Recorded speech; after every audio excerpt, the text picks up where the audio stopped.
নিচের দিকে যদি নামি,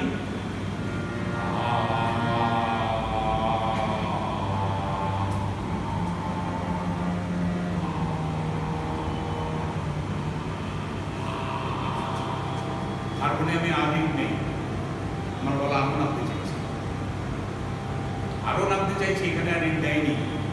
এবং আশিস বদমাইশি করে স্কেল চেঞ্জার আনেনি যাতে আপনি এখানে নিচে নামতে পারেন আর সবাই বুঝে যাক আপনি কতটা নামেন। আপনাকে আমি কিছুতেই নামতে দেবো না, আপনাকে উপরে তুলে রাখবো।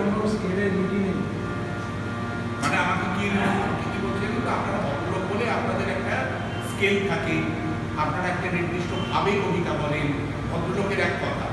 তার মানে আমাকে সে খুবই অভদ্র বললো, আমার কোনো স্কেল নেই, আমার কোনো গলার ঠিক নেই, আমার সাপ আমার বিতে আসে না, সিতে আসে না, এতে আসে না, ইতে আসে, আমি সেটা কিছু জানি না। কিন্তু যেটা রেয়াজটা যেটা জানি সেটা হচ্ছে এইরকম, খুব মজা করে আমরা রেয়াজ করতাম, একটা বাদ দিয়ে দিয়ে তাতে নীল আসে, এখানে বসে বসে বক করছে যাতে আমি না করতে পারি, যাতে আমার ডিস্টার্ব হয়।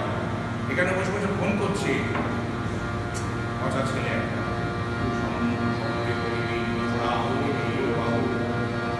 জবে গেলা যমন করে অকালে অবধি দেবী অমৃত ভাসিনী ওম বিরবরে করি সেনাপতি পদে পাঠাইলারণে পুনরক্ষ করুণে নিরাঘবারে এই কৌশলে রাক্ষস ভরসা ইন্দ্রজিতে মেঘনাদে অজির জগতে উন্মিলা প্রাসিনাসিন্দ্রে নিঃসঙ্গিলা বন্দি চরণারবিন্দ অতি মন্দমতি আমি ডাকি আবার তোমায় সেই তো বুঝে ভারতে যে মতি মাধব শিলাসিয়া বাল্মীকির রসনায় পদ্মাসনে যেন তবে খরতর স্বরে গহ্মকারণে রঞ্চ বধূ সহ রঞ্চিত সাধবী দিলা তেমতি দাসেরে আছে দয়া পরশতি কে জানে মহিমা তব এই ভবমণ্ডলে। এই পর্যন্ত আমি যদি আপনাদের বিষয়টাকে একটু ভাবতে বলি তাহলে কি হবে, প্রথম থেকে মণ্ডলে পর্যন্ত এইটুকু অংশ আমি আপনাদের বললাম। শুরুটা করলাম দুটো পর্দাকে বাদ দিয়ে দিয়ে, তাতে শর্টটা কি আসে,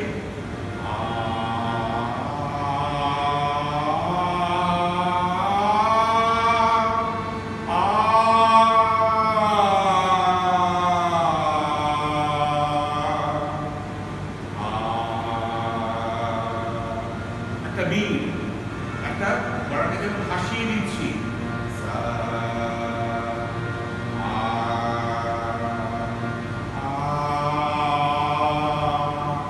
ভাসিয়ে দিলাম এখানে গলাটা, আটটা স্বর শ্রুতিকে টপকিয়ে এলাম এই জায়গায়,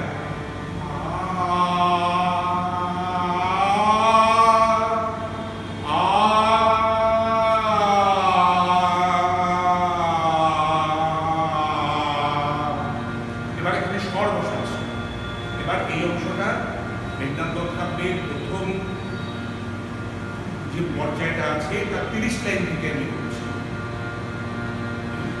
অনকুয়াশনে রসে রসায়ন বলি এনকুইশরে সিন্ধ বনলতা তেজ পুঞ্জ শত শতমাত্র মিত্র আদি সভাসদ অতভাবে বসে চারিদিকে উতলে অপ্রভু সভাস্থলিকে গঠিত আগে ছবি রত্নরাজি মানস সরসে সরস কমল কুল বিকশিত যথা সেই তো রক্ত নীল পীত স্তম্ভ সারি সারি ধরে উচ্চ স্বর্ণ ছাপ ফণীন্দ্র যেমতি ইস্পারি অদ্ভুত ফনা ধরে না বলে ধরারে ঝলিছে ঝলি ঝাগরে মুকুতা পদ্মরাত মরকত হীরা যথা ঝোলে খচিত ফুলে ফুলে পল্লবের মালা কোথায় খড়প্রভা সমমুখ ভাসে রত্ন সম্ভবা বিভা ঝলসে নয়নে সুচারু চামর চারুলোচনা কিঙ্কুনি ভুলায় মৃণালু ভূজোয়ানন্দানন্দরি চন্দ্রারণা ধরে ছত্র ছত্রধর আহা করকোপাদনে কাম জ্ঞানরে না পুরে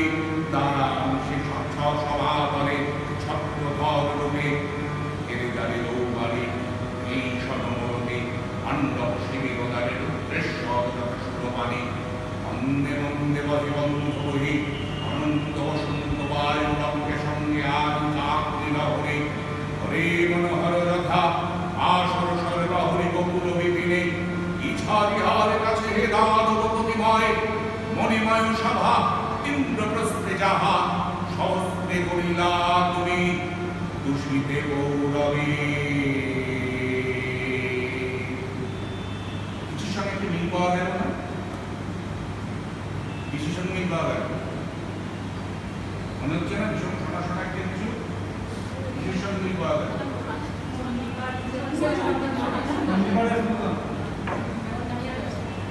চণ্ডীপাঠের সঙ্গে এটা মিল পাওয়া যায়। চণ্ডীপাঠে যে কতটা উদাত্ত স্বরে বীরেন্দ্রকৃষ্ণ ভদ্র করেছিলেন, এটা হচ্ছে তার একটা অক্ষম নমুনা। বীরেন্দ্রকৃষ্ণ ভদ্র নই, সে পিঠা আমার নেই, সে কণ্ঠস্বর আমার নেই, সে নাসালটোন আমার নেই, কিন্তু তবু আপনাদের সামনে এই নমুনাটুকু রাখলাম কেন? কারণ এটা বাড়িতে যদি একটু অভ্যেস করতে পারেন, আপনারা 6 মাস বাদে নিজেই দেখবেন গলার গ্র্যান্ডার, গলার সম্পদের কতটা পরিবর্তন হয়েছে। ফুচকা কিন্তু 10 টাকা খেলা